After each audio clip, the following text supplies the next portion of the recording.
Hello friends, जय हिंद। आप सभी का स्वागत है द प्लेटफॉर्म एकेडमी में। हम आपको एक चीज से अवगत करा दूं कि पेपर हाल में नंबर जैसे कैसे उठता है सबसे ज्यादा किसी बच्चे का, है ना।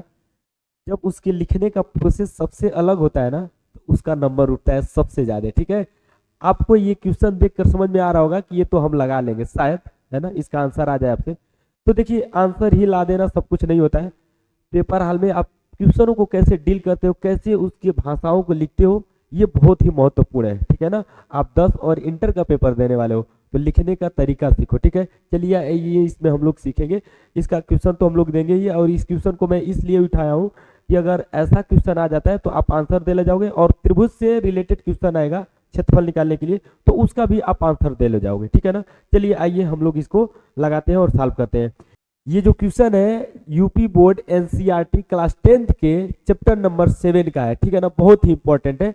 चलिए आइए इसको हम लोग लगाते हैं। देखिए, ये जो क्वेश्चन है, यदि ए -5 और 7, बी -4 -5 और सी इसके जो निर्देशांक है -1 और -6, और जो डी है इसके जो निर्देशांक है 4 और 5 है। एक चतुर्भुज एबीसीडी के शीर्ष है, तो इस चतुर्भुज के क्षेत्रफल ज्ञात करो, है ना।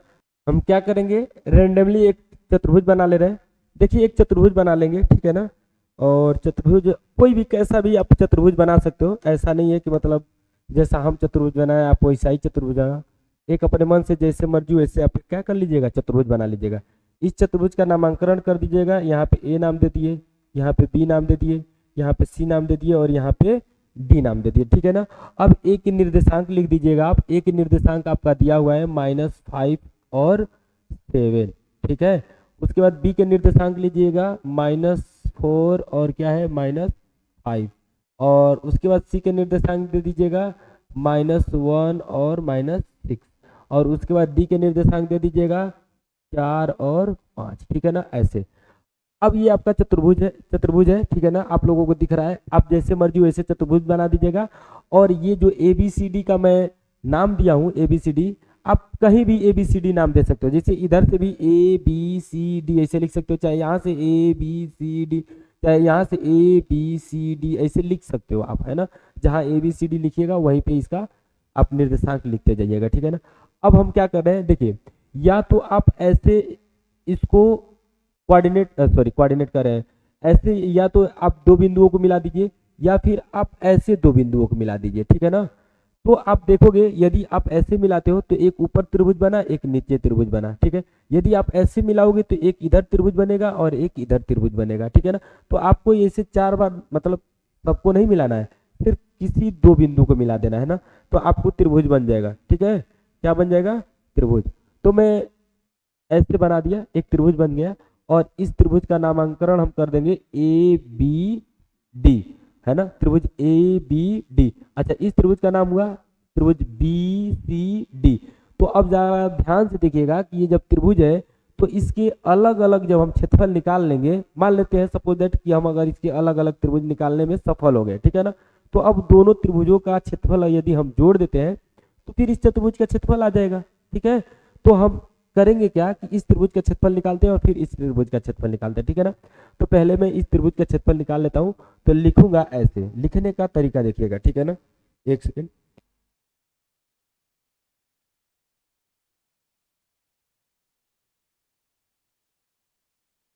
देखिएगा, हम लिखेंगे त्रिभुज ए बी डी में, त्रिभुज ए बी डी में। अच्छा, त्रिभुज ए बी डी में लिखेंगे बिंदु बिंदु ए के निर्देशांक, बिंदु ए के निर्देशांक x1 बराबर क्या है -5, y1 बराबर क्या है 7। फिर बिंदु बिंदु किसके, b के निर्देशांक, बिंदु b के निर्देशांक आप डाल दीजिएगा x2 क्या है -4, और y2 क्या है आपका -5।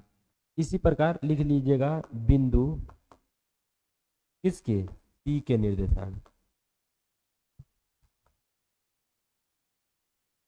बिंदु सी के निर्देशांक x3 बिंदु सी के निर्देशांक, सॉरी डी है ना, तो डी लिखिएगा यहाँ पे, बिंदु डी के निर्देशांक, बिंदु डी के निर्देशांक x3 आपका क्या है 4, x3 आपका 4 और y3 आपका आएगा 5।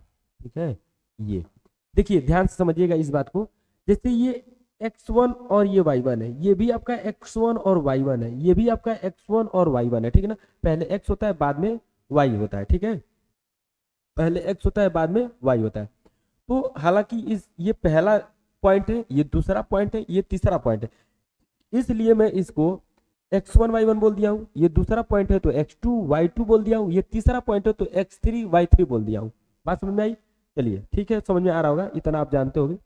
फिर मैं करने वाला क्या हूँ, मैं इसका क्षेत्रफल ज्ञात करूंगा यहाँ पे, है ना। इधर मैं लिख दिया, इसी के नीचे लिखना है तो मैं इधर लिख दे रहा हूँ। ठीक है, कोई दिक्कत नहीं ना, इधर लिखूंगा तो नहीं दिक्कत होना चाहिए।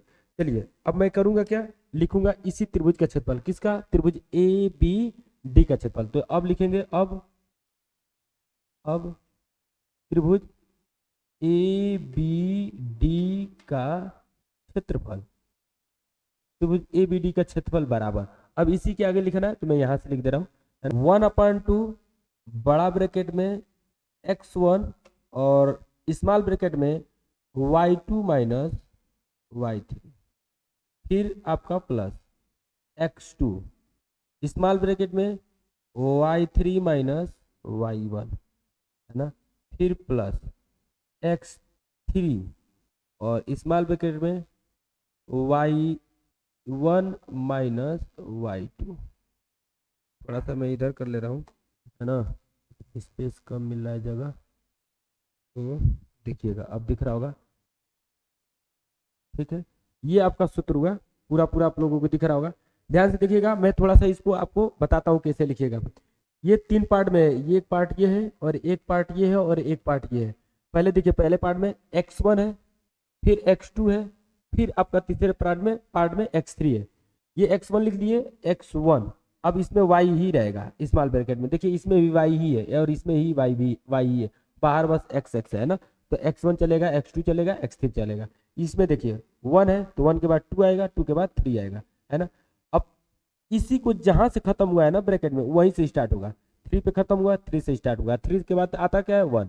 ठीक है, फिर देखिए यहाँ पे x2 है तो यहाँ पे x3 आ गया, फिर देखिए यहाँ पे 1 पे खत्म हुआ है तो 1 से स्टार्ट हुआ है और 1 के बाद क्या आता है 2, तो 2। देखिए ये साइकिल होता है ना, ये 1 2 3, 1 आया, 2 आया, 3 आया, 3 पर से क्या आया 1 आया, तो इस तरह साइकिल चलता है। ठीक है, ठीक है, अब आप लोग जानते भी होंगे, याद भी कर लिए होंगे, हमको मालूम है 1/2। अच्छा, x1 का वैल्यू क्या होता है, x1 का वैल्यू -5 है तो -5 रख दिए। ठीक है, -5 ब्रैकेट में y2 का ब्रैकेट, y2 का मान क्या है -5 है, y2 का भी मान -5 है, ये हाँ -5 ही है। और फिर उसके बाद माइनस ये y3 का मान क्या है 5 है, तो माइनस माइनस -5। ठीक है, ठीक है, प्लस ये x2 का वैल्यू क्या है, x2 का वैल्यू -4 है, तो x2 का वैल्यू -4 है ना, तो यहाँ पे मैं -4 लिख दे रहा हूँ। ठीक है ना, क्योंकि प्लस को माइनस आएगा, माइनस बना देगा। ठीक है ना, तो ये हो गया -4 x2 का वैल्यू, और y3 का वैल्यू आपका क्या है, y3 का वैल्यू 5 है, y3 का वैल्यू 5 है, और माइनस y1 का वैल्यू 7 है तो 7 हो गया। ठीक है, प्लस x3 का वैल्यू क्या है 4 है तो +4 हो गया। ठीक है, और y1 का वैल्यू क्या है, y1 का वैल्यू 7 है, 7 और माइनस y2 का वैल्यू -5 है, तो माइनस को माइनस आएगा तो प्लस बनाएगा, और यहाँ पे 5 लिख देंगे। ठीक है, ठीक है, अब उसके बाद थोड़ा सा ध्यान दीजिएगा, वो प्लस लास्ट में 5 है ना। आगे देखिएगा 1/2 ब्रैकेट में -5 और ये माइनस माइनस जुड़ जाएगा तो गुने का तो चिन्ह रहेगा और माइनस भी आएगा, तो इसको मैं ब्रैकेट में ही माइनस माइनस जोड़ के ब्रैकेट में 10 लिख दे रहा हूँ। ठीक है ना, 10। फिर उसके बाद -4, और ये ज़रा देखिएगा, ये घटेगा तो -2 देगा, -2 दे दिया, और +4, ये आपका जुटेगा तो 7 5 12 हो जाएगा, तो गुना में 12 डायरेक्ट ऐसे लिख दे रहा हूँ, और ये ब्रैकेट लगा देंगे। फिर 1/2 है ना, स्मॉल ब्रैकेट ही रहना चाहिए यहाँ पे, लेकिन बड़ा ब्रैकेट दे दिया हूँ, चलिए कोई बात नहीं, होता है।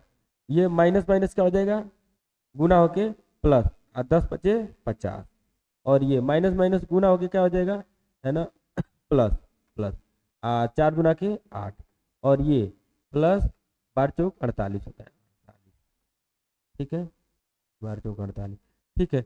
अच्छा आगे देखिएगा 1/2, इसको जोड़िएगा तो कितना हो जाएगा, 106 हो जाएगा, है ना, तो गुना हो जाएगा, ये ब्रैकेट का मतलब गुना 106, है ना, और इसको काट दीजिएगा तो कट जाएगा कितना बार में, 2 5 10 और 2 3 6 53 बार में, यानी कि आपका आया 53 वर्ग इकाई।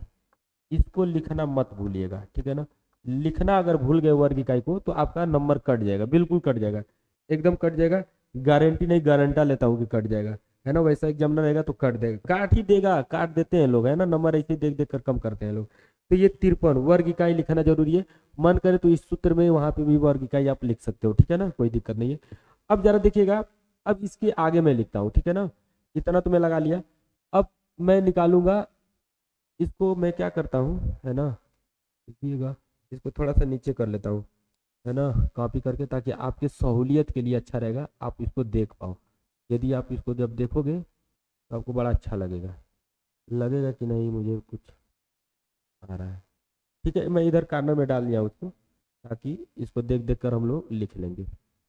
चलिए देखिए, हम इस त्रिभुज का क्षेत्रफल निकाल चुके हैं, ए बी डी, अब इस त्रिभुज का क्षेत्रफल निकालना है, यानी कि बी सी डी का क्षेत्रफल निकालेंगे, तो लिखेंगे त्रिभुज, त्रिभुज बी सी डी में, अच्छा त्रिभुज बी सी डी में लिखेंगे तो बी सी डी में किसका निर्देशांक, बी का निर्देशांक, है ना, तो बिंदु, बिंदु डी के, डी है कि डी है, डी है, बिंदु डी की जरूरत पड़ेगी हमको, बी के निर्देशांक, बिंदु बी के निर्देशांक, ध्यान दीजिएगा, बिंदु बी के निर्देशांक क्या है, ये x1 में मान रहा हूं इसको, फिर से x1 हो गया, है ना, x1 कितना है आपका -4 है, और y1 कितना है -5, ठीक है। उसी प्रकार बिंदु सी के निर्देशांक, बिंदु सी के निर्देशांक, आप माना भी चाहोगे तो उसके आगे लिख सकते हो, है ना, इसके आगे माना, यहाँ पे कोष्टक में एक सब मान रहे हैं हम। बिंदु सी के निर्देशांक क्या है आपका, x2, है ना, x2 ये -1 है, -1 है, और y2 आपके क्या है, -6 है, -6 है, ठीक है। इसी प्रकार बिंदु, बिंदु डी के निर्देशांक, बिंदु डी के निर्देशांक, बिंदु डी के निर्देशांक x3, x3 कितना है 4, और y3 कितना है 5, ठीक है। अच्छा अब देखेंगे त्रिभुज किसका, इसी का क्षेत्रफल, त्रिभुज बी, अब लिख लीजिएगा, अब त्रिभुज बी सी डी का क्षेत्रफल, बी सी डी का क्षेत्रफल, ठीक है, बराबर, सूत्र क्या है आप लोग बोलिएगा, 1/2 बड़ा ब्रैकेट में x1 स्मॉल ब्रैकेट में y2 माइनस y3, है ना, फिर plus x2 y3 minus y2, sorry y1, फिर प्लस x3 और ब्रैकेट में y1 माइनस y2, ठीक है, ठीक है। चलिए इसी को रहने दो, 1/2 x1 कितना है -4, y2 कितना आपका, y2 -6 और माइनस y3 5, ठीक है, प्लस x2 कितना है -1, तो यहाँ पे आप -1 ही रहने दो ना, है ना, प्लस को -1 बना देगा, अगर यदि ये मान लेते हैं पेपर हाल में आप प्लस लिख ही दिए हो तो इसको ऐसे -1 लिखेगा, ठीक है ना, और उसके बाद फिर से ये ब्रैकेट बनाइएगा, इसके लिए एक ब्रैकेट, बात समझ में आई, बिल्कुल मैं वैसे लिख दे रहा हूँ जैसे आपका लिख रहा हूँ, ठीक है। चलिए देखिए, ये मान लेते हैं हम यहाँ पे प्लस बना लिए थे, तो आपका -1 आ रहा है ना, ये y2 है ना, तो y2 कितना आ रहा है -1, तो आप ब्रैकेट में -1 ऐसे लिख लीजिएगा। और फिर ये वाला ब्रैकेट y3 कितना है -5, तो -5 और माइनस y1 कितना है y1 -5, तो माइनस को आएगा माइनस तो बना देगा प्लस, फिर प्लस y3 सॉरी x3 आपका क्या है 4, तो 4 और ब्रैकेट में y1 क्या है -5 और माइनस y2 कितना है -6, तो माइनस आएगा, माइनस को बनाएगा प्लस, +6। ठीक है, ऐसे। फिर थोड़ा सा इसको हम ऊपर उठा लेते हैं, है ना। और ये आपको दो दो बार फिगर नहीं बनाना है, ऊपर फिगर चला गया, इसके लिए मैं ले लिया हूँ कि ताकि आप इसको देखते रहोगे तो अच्छा लगेगा, नहीं तो आप कुल बुलाओगे है ना कि क्या है, सही लिख रहे हैं सर जी कि नहीं लिख रहे हैं, है ना, इसलिए उसको मैं लिख दिया हूँ। अच्छा, -4 है, -4 और इसको जोड़ेंगे तो 6 5 11 होगा, तो ब्रैकेट में -11 लिखेंगे, ठीक है ना, क्योंकि गुणा रहेगा फिर माइनस लिखोगे तो दो चिन्ह एक साथ में नहीं रह सकते हैं, तो इसलिए आपको क्या करना है, यहाँ पे ब्रैकेट बना लेना है और प्लस, ये देखिए -1 है, -1, तो इतना तो आप कर ही सकते हो अब चाहोगे तो, नहीं तो -1 को -1 ही रहने दो, इसको सॉल्व कर लेना, 5 5 10 होता है, तो 10 हो जाएगा ब्रैकेट में, और ये +4 और इसको सॉल्व करोगे तो आएगा 1, है ना, कितना आएगा ×1, ठीक है। चलो बड़ा ब्रैकेट ही दे दो क्योंकि अंदर एक ब्रैकेट बना हुआ है, 1/2, अब स्मॉल ब्रैकेट, ये जा रहा देखिएगा, माइनस माइनस गुना होगा तो प्लस, 11 चौक 44, +44, ये प्लस माइनस में गुना होगा तो माइनस हो जाएगा, और 10 एकन्ने 10 हो जाएगा, और प्लस ये 4 हो जाएगा, +4, ठीक है, ठीक है। 1/2 ये आपका हो जाएगा कितना, ये हो जाएगा 48, 40 4 48, 48 में से 10 घटेगा तो 38, मल्टीप्लाई में 38, ठीक है। उसके बाद आपका आएगा कट के कितना, 19, ठीक है, तो आप लिख दीजिएगा 19 वर्ग इकाई,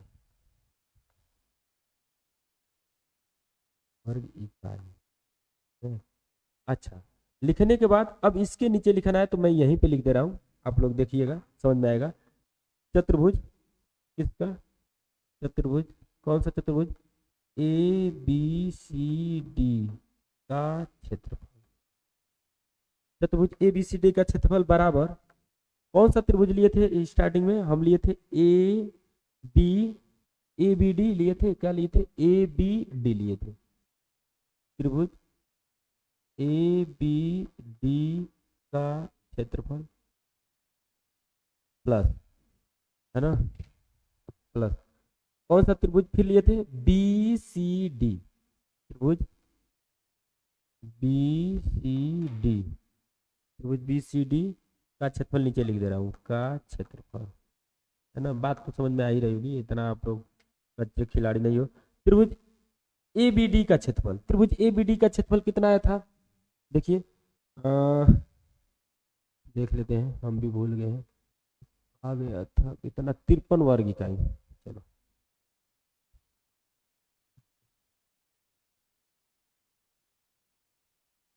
53 वर्ग इकाई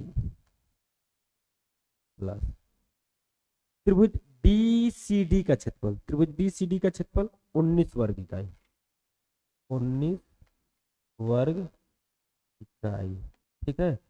तो 53 और 19 को जोड़ देना है, तो देखिए 9 3 12, 12 को 2 और 5 1 6 6 1 7, 72 वर्ग इकाई,